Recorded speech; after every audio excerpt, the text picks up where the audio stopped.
Dear students, let us start the discussion on today's newspaper, that is 8th July 2017. The first article, Substance and Optics, is by Rakesh Sood. So this article is about India-Israel relations. The Prime Minister's visit to Israel itself is a landmark event. The reason being, Israel, though had a strong relationship, defense relationship with India, there are no much high-level exchanges from India. So, Israel Prime Minister Ariel Sharon has visited India in 2003. India did not reverse the prime ministerial visit till date. And Prime Minister Modi visit is 25th year of establishment of the relations or diplomatic relations with Israel. And second is, Israel and India's relations have grew silently. Now, Israel today is the third largest defense partner for India. Third largest defense exporter to India. And along with that, the water conservation, space technologies, innovation, everywhere Israel has its leap forward. India has a lot to gain from this. And the personalities of Mr. Netanyahu and the Prime Minister Modi, they resemble a lot. To that extent, there is also a kind of bonhomie between the two leaders. On the other hand, India-Israel relations also saw ups and downs based on the party that is in power. So, if you take Congress or UPA when it was in power, the relations with Israel are mostly behind the screen. Whenever NDA came to power, they came forward.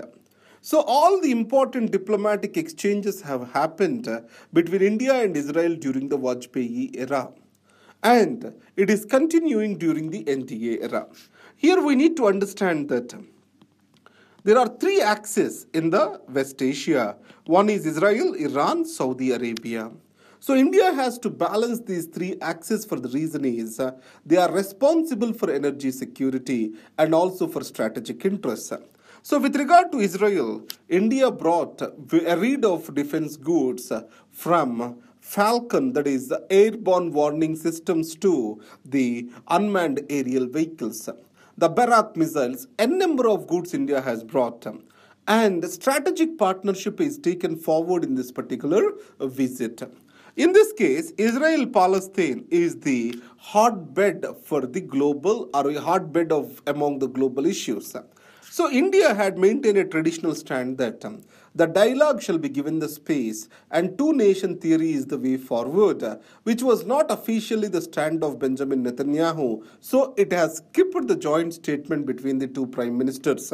So by and large we can say Israel and India relations are going to take a leap forward, and Prime Minister Modi did not visit the Palestine or occupied territories along with his visit to the Israel.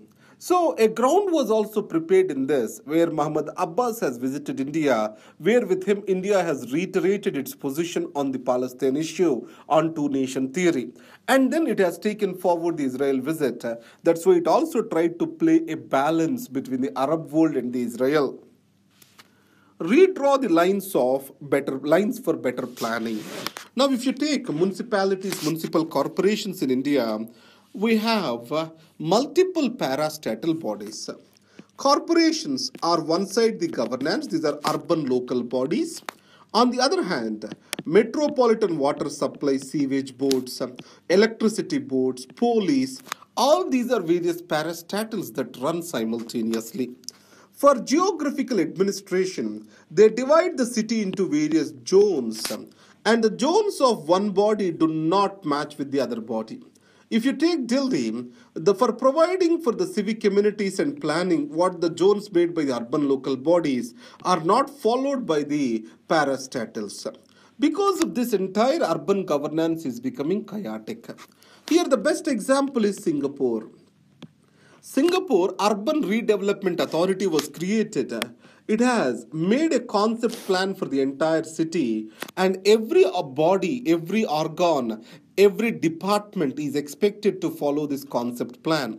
Because of this, there is major convergence among the various activities taken up by these agencies. So India's urban planning under the Smart Cities mission also shall work for convergence between different agencies and departments involved in urban governance. The waiting game, it is about Mr. Bihar Chief Minister moving out from the Mahagathbandhan. This is more about politics. We need not study about this. Electric horses. You have heard in the newspapers recently that Volvo is going to produce only electric vehicles or hybrid vehicles. So, the death for the combustion engine is on the way.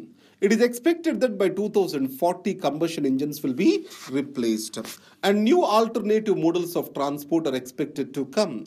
Especially in the era of climate change, the world is looking for sustainable modes of transport. Electric vehicles appears to be sustainable mode, but they have their own challenges. The first challenge is related to affordability, and the second is this sustainable model. To what extent it is? It means the nickel and this lithium, how far they are available in the environment to make these batteries, and covering the long distances using these electrical vehicles and charging points at various places. All these are the practical challenges which we have. So affordability, sustainability, availability of raw material and other practical issues as of now are the hurdles to cross to make the electrical vehicles a reality. Now, coming to the first page, you know that G20 summit, it has started in Hamburg in Germany. In this case, India has raised the terrorism and it has clearly stated that world is not doing sufficient to fight the terrorism. So that is the reason why the Indian Prime Minister has clearly stated his guns against the Pakistan with regard to terrorism is concerned. And second, Aadhaar not totalitarian, that's what is center stating. And if you take Aadhaar, every data, raw data with regard to the actions of citizens is being collected. Existence of this data, ability to find patterns can lead to surveillance. And UIDAI, Unique Identification Authority of India, which is created, it will store every data and there is no time frame prescribed for this storage. So in this context, the fear expressed is the state is becoming a surveillance state, authoritarian or totalitarian state, or big brother state, a state which is constantly watching. So here, one famous book which was quoted is George Orwell's 1984. So here, he talks about the big brothers watching our surveillance state. So, on the other hand, the government's argument is it is meant to improve the public service delivery by curtailing the leakages. That's what is the argument put forward. And coming to the world page, Trump and Putin have met at G20 and this is the first meeting between them. And Russia hacking the election process in United States of America, it was the major complaint. And it also has put the Trump's victory in election under focus. So Mr. Putin has cleared to the American president that it did not involve with the election process. Coming to Syria, both the countries are coming close for a ceasefire agreement. That's what is being stated. And then this G20 summit is happening when the countries are more moving towards protectionism. If you take United States of America, it is moving out of the Trans-Pacific Partnership and Mr. Trump is vocal about protectionism. So the global trade is bound to decrease. So Ms. Merkel has clearly stated that the countries have to promote the free and fair trade. Now, UNESCO puts Hebron in danger list. So, it is a delusional decision. That's what has been stated by Mr. Netanyahu, or the Israel Prime Minister. There are US warplanes fly over disputed South China Sea. Cyprus unity talks collapse. Turkey, it's under North Cyprus is under the control of Turkey, and Cyprus president also has visited India. And immediately before the hosting of Mr. Erdogan, India hosted the Cyprus president, which was a heartburn to the Erdogan. And in the first page, I gave you the notes, and this notes is available to you at laix.in/civilsprep. This is what the website you are expected to visit. Thank you very much and all the best.